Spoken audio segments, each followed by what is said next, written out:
malls. Nasa Pilipinas ang pinakamalalaking mall and yet isa tayo sa pinakamahirap sa buong mundo. That is a simple representation of how illiterate we are pagdating sa pera. Napakaganda ng sinabi mo, RDR. Ano bang mahilig pag-usapan ng mga taong kapos sa buhay? Pag-uusapan ang buhay ng May buhay. o ibang tao. Yung mga middle class, yun, saan tayo kakain, ano yung latest, saan tayo travel, ano yung mga bagong iPhone, mga ganon. Pero ito yung tanong ko, ano naman ang pinag-uusapan ng mga milyonaryo at bilyonaryo? Kung ano yung pangangailangan nitong mga middle class at mahihirap. Kaya nga ang dapat gawin natin, magpalit tayo ng mindset natin. Hamunin natin ang mga mamamayang maralita na mag-isip, magnegosyo. Kahit na kwek-kwek lang. Makatikim lang ng 100, 200 kita at 500 na sabihin mo, ay, kaya ko pala. From 500, lalaki na naman yan. Ay, mangangarap yan. 1,000 na, ay, kaya ko pala. So, aangat ang buhay nila. Ito kasi yung premise, coach, ng maraming mga Pinoy. Hindi naman ako siguradong kikita rin ako sa negosyo. Kasi natatakot tayo, baka mawala ang puhunan natin. Pero meron akong na-attenda na isang seminar ni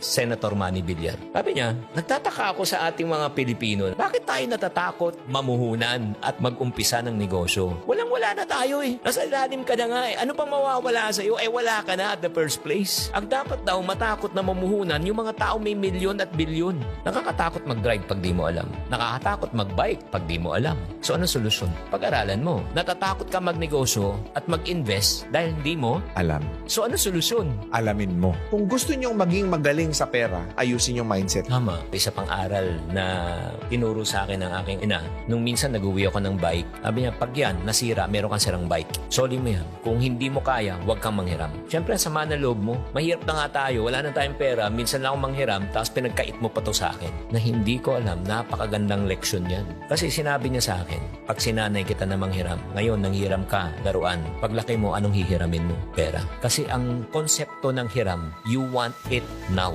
Pero ang konsepto ng paghihintay, ito ay kagaganda ng buhay. Kaya para sa mga taong nakikinig na mga magulang dyan, ako, 3 yung anak ko, 22, 20, and 18. Baka masyak na lang kayo, buti na lang hindi ko kayo anak. Sa tanang buhay, hindi nakatanggap ng allowance sa akin mga yung anak ko. Bakit? Pagkain, edukasyon, baon, in terms of baon, pagkain na baon, papasok sa school. Pero kung gusto mo ng pera, pagtrabahoan mo, hindi kami nagbibigay ng allowance. Hindi ka ba maging masamang tatay niya? O sige, gusto mo ng pera? Nung bata pa sila, o massage mo ako, I'll pay you. So in other words, we're teaching them the value of hard work. You have to work it out. Yeah, hindi rin ako pumapayag na makipag-negotiate sa akin. Like, Pam, malapit ang birthday ko. Baka pwede kong i-advance yung gift ko. Hindi rin ako pumapayag. Alam mo bakit? Bakit? Ngayon, ina-advance birthday. Ano next na i-advance? Yung sweldo. Advance na sweldo. May darating naman akong sweldo eh. Alam mo, napakasimple nung kwento mo pero napakalaking impact niyan sa mga viewers natin. Kasi, again, babagsak tayo dun sa karakter kung bakit ka mahirap eh. So, natutuldukan na kung nabuhay kang mahirap, hindi mo kasalanan. Pero pag namatay kang mahirap, kasalanan mo na. Marami tayong choices sa buhay, namimili tayo. Ang lagi natin pinipili yung makakapagbigat at makakapagpahirap sa atin. Na tinitignan natin short-term gain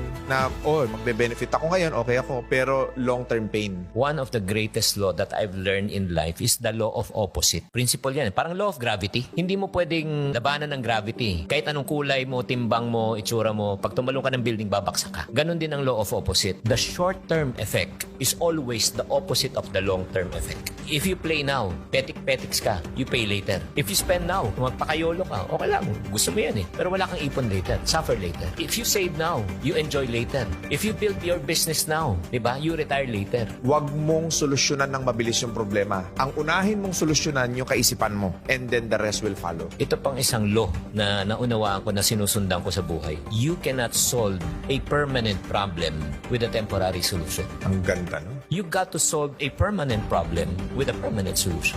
So kung may utang sila, coach, huwag silang uutang sa iba para mabayaran yung utang nila. Ang gawin nila, dagdagan ninyo yung kita ninyo. Yun nga yung parating sinasabi, dagdag ng kita eh. Kunyari, itong bote na ito, di ba, puno. Lagyan mo ng butas to. Ano mangyayari dito? Dahan-dahan maubos yan. Tama o mali? Tama. Gusto mo mapuno to? Yes. Anong solusyon? Takpan mo muna yung butas. Takpan mo muna bago mo lagyan. Pero kung sinasabi ng ibang tao, hindi, ang solusyon dyan, dagdagan lang yung kita. O sige, tagas, ubos na, di ba? May butas. O dagdagan mong kita, ano mangyari ulit? Tumatagas eh. Kailangan talaga bawas dagdag method. Bawasan mo muna ang mga gastos na hindi mo talaga kailangan. Pag nabawasan na, dagdag. Pag dumadagdag na yan, mapupuno na to. Mindset talaga eh. That because of your mom, yung mga turo, ngayon naaalala mo, di ba, coach? Kaya pala ako naging chingkitan ngayon, hindi pala dahil magaling ako magsalita. Kaya pala ako naging chingkitan ngayon, hindi dahil sa magaling ako sa public speaking, magaling ako makiharap sa tao, hindi pala. Dahil pala ito sa nanay ko, na nagturo sa akin mula pagkabata. Kung ano man yung natutunan ko sa labas, additional na lang yun. Eh, syempre, nagkamalay ka na, naunawa mo na. Ito pala yung pampatibay.